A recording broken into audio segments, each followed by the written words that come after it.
So I was watching this video the other day, this black and white cartoon, calm British voice, very polished, right? And it was called something like Why Women Are Never Happy. Now, the man narrating said some women are biologically programmed to always want more, that no matter what we have, it's just never enough, that we're socialized to believe that nothing is ever good enough. And that's why women are unhappy with relationships, with men, with life. And then he says, I know this might sound misogynistic, but it's not. And then, well, when someone says that, it pretty much always is, right? I should say this before we go any further. I'm a relationship coach and I specialize in abuse recovery and trauma bonds. And I have spent years helping women untangle all of this emotional conditioning that keeps them stuck in cycles of abuse and control. And part of that work means understanding how cultural narratives like this one keep that control alive. Because this kind of messaging sounds intellectual, right? But it's really just polished gaslighting. That whole women are impossible to please trope that he used, that is one of the oldest tools in the abuse playbook. He gave examples, right? A man does the dishes and she complains that he did it wrong. He provides financially, but she says that he doesn't spend enough time with the family. He works 9 to 5, he sits down to rest, and then she calls him lazy, right? It is literally the same tactic that abusive men use in relationships. Shift blame from behavior to expectation. Make women question their own standards so that they'll lower them. But also we need to pick better, right? Make it make sense.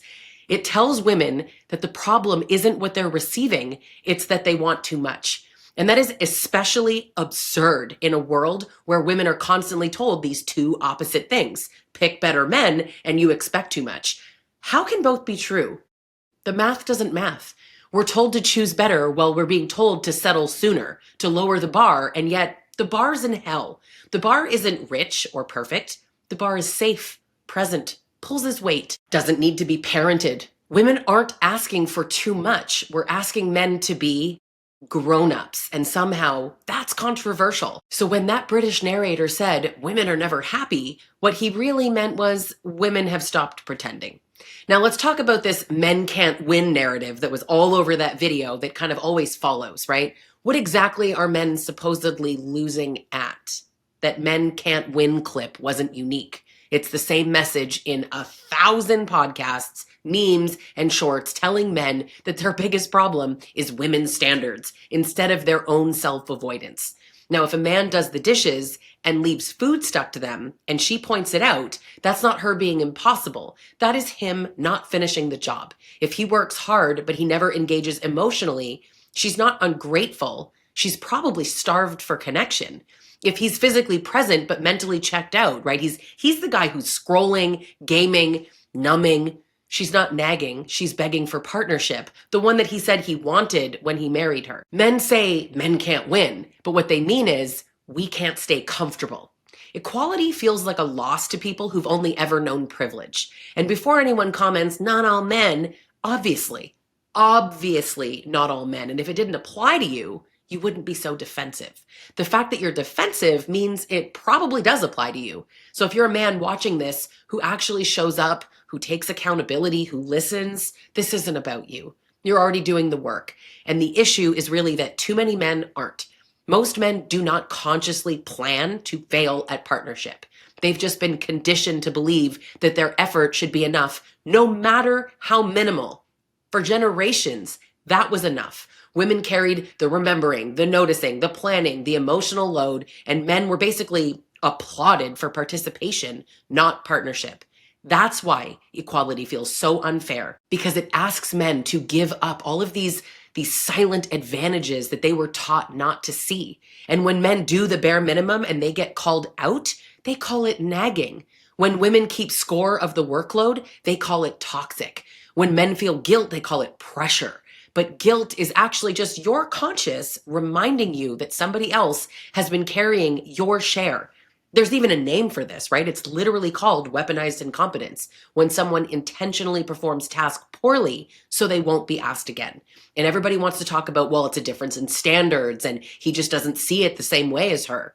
Being in a partnership means making the effort to do just that. He helps with the laundry, right? But he ruins the clothes. He irons, but he burns the shirt. He loads the dishwasher, but nothing comes out clean. He tries to cook, but he leaves the kitchen looking like a friggin' explosion. And then he gets to say, "Oh, you're better at this. I just don't see what you see. We just have different standards." That's not helplessness. That's a strategy. Weaponized incompetence is the domestic arm of entitlement. It literally keeps women over-functioning and men underdeveloped. So when men say, "I can't win," what they really mean is, "I don't want to learn. I shouldn't have to learn. Why do I have to do this? This isn't fair." And the next line that you always hear is, "That's why I'm happier single." And honestly, I truly believe that some men are happier single. But for the most part, happier by what measure? Because a 2024 study in social psychological and personality science found that single women report higher life satisfaction, better social support, and lower desire for a partner than single men. Women actually thrive in solitude because they maintain deep friendships, they have self-care networks, and most men don't, right? They've relied on women as their primary source of emotional labor. And at the same time, research shows that married men report higher life satisfaction than unmarried men, while married women report lower. The pattern is clear, right? Men gain care, women lose freedom. It's pretty simple. So when men say, "I'm happier single," I think what they actually mean is relieved, right? You're relieved of the responsibility that you refuse to share. Relieved of accountability, relieved of having to face your own emotional limitations. They're not happier, they're unchallenged. And relief isn't happiness, right? It's the absence of discomfort. But discomfort isn't the enemy. Discomfort is actually growth. It's feedback. It's where human beings actually change. The ability to sit in discomfort, to hear feedback, to face yourself, to learn new emotional skills. That's maturity. But men call it misery when really it's transformation. They just don't want that. Problem isn't really that women make men unhappy. It's that growth feels unfamiliar when you've never been required to do it. Women are asking for something different now because we have the freedom to ask for more, because being single is quite literally better than being in an abusive relationship where you're pouring in and giving and getting nothing in return. And what's odd is if you remove gender from this, men would agree, but they don't feel that what they're doing isn't enough. They feel that women are asking for too much. Equality is too much for some men. And here's another difference, right? When women make videos about men, we're generally not trying to dominate, right? We're trying to heal. We're trying to understand the patterns that broke us, trying to teach other women what to look for, to unlearn all of that self-blame that women are conditioned to feel. When men make videos about women, it's rarely educational, although it is presented that way often, right? But it's actually punishment. It's mockery, control, projection. You hear like modern women are broken. Feminism ruined everything. Women use storytelling to warn each other. Men use podcasts to reassert control. That's retaliation. And again, this all circles back to that fake gender war. People keep telling me, "Oh, these videos you make, they contribute to the gender war." There is no gender war. There's a power imbalance being challenged for the first time in centuries. And some people, I'm not going to name names, they mistake that for hostility. A war requires two equal sides. We don't have that. We have one group disproportionately harmed and another group angry that we say it out loud, that we started to name it. So when people say gender war, what they really mean is, I miss when women just didn't talk back. Now I want to talk about this false equivalence, right? This idea that men are trash and women are trash and that that's the same thing, right? Misandry, misogyny. They're not. When men say women are trash, it's actually a statement from power, right? It just replays centuries of institutional misogyny. It is part of a worldview that still controls the laws, wages, safety, and representation. Now, when women say men are trash, it's not a movement. I would argue that it's kind of a coping mechanism. It's actually shorthand for I've been hurt and I'm processing that. And what's wild is men know that, right? Who hurt you? They know that you're operating from a place of hurt. Do you understand? It's venting from pain. It's not legislating from power. Misogyny is oppression, and misandry is the reaction to that oppression. Although I would argue misandry is not real.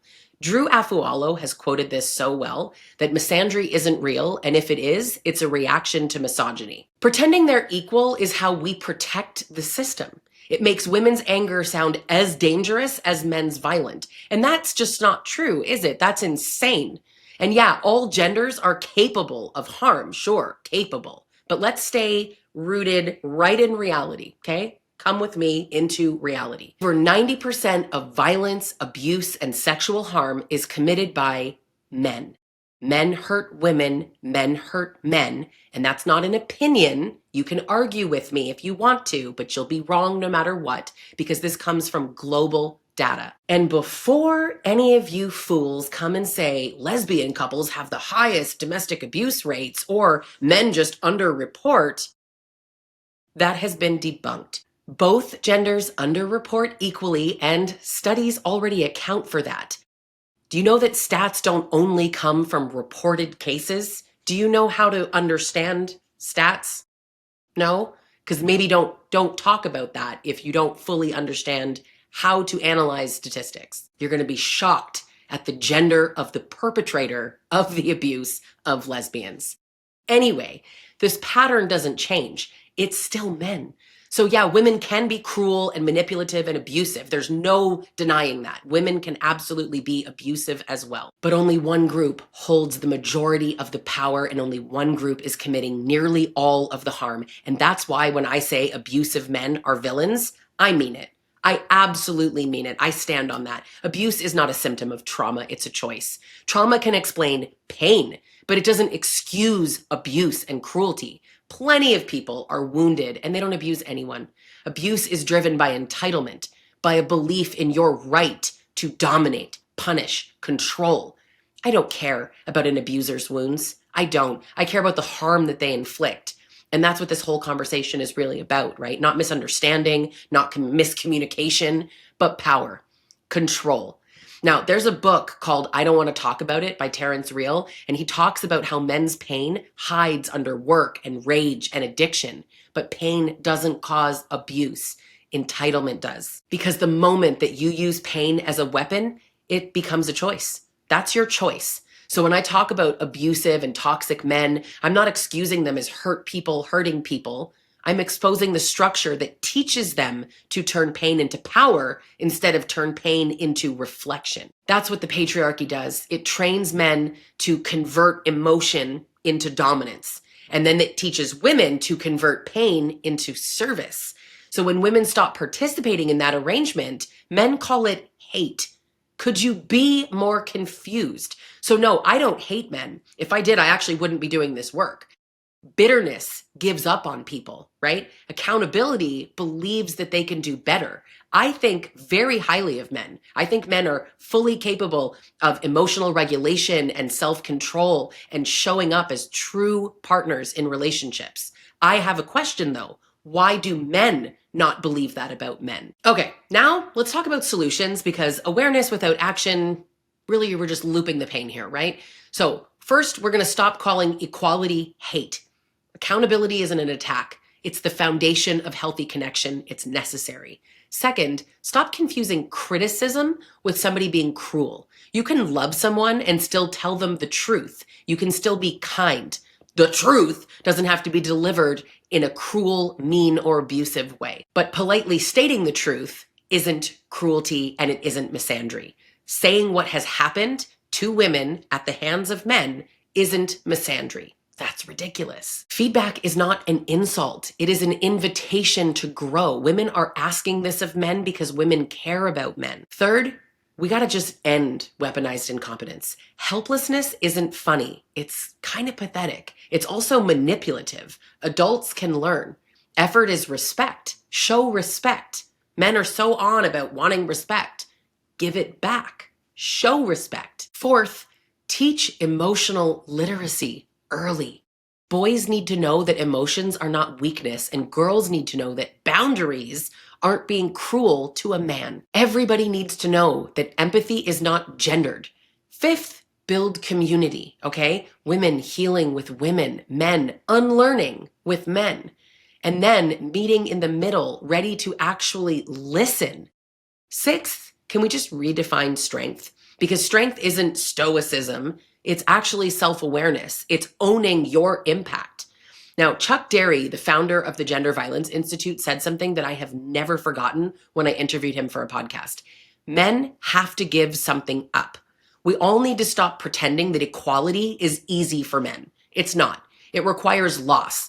Men have to give up the privilege of being centered, of being comfortable while women overfunction, of never having to examine their own fear or their own entitlement. They have to give up being automatically believed, automatically deferred to, automatically excused. Real equality means men lose the ability to just coast along on women's unpaid labor, emotional, domestic, psychological. They actually need to start earning connection through reciprocity instead of control. And I'm telling you, that loss feels like a punishment to some men because they've been raised to think that dominance is love, but it's actually the first taste of a real partnership to them. So if you're a man who's just tired of being told that you're the enemy, here's the truth. You don't have to be. You just have to stop defending what's hurting everyone. And remember that peace doesn't come from comfort, it comes from growth. Discomfort is what makes you a human being. It's how you evolve.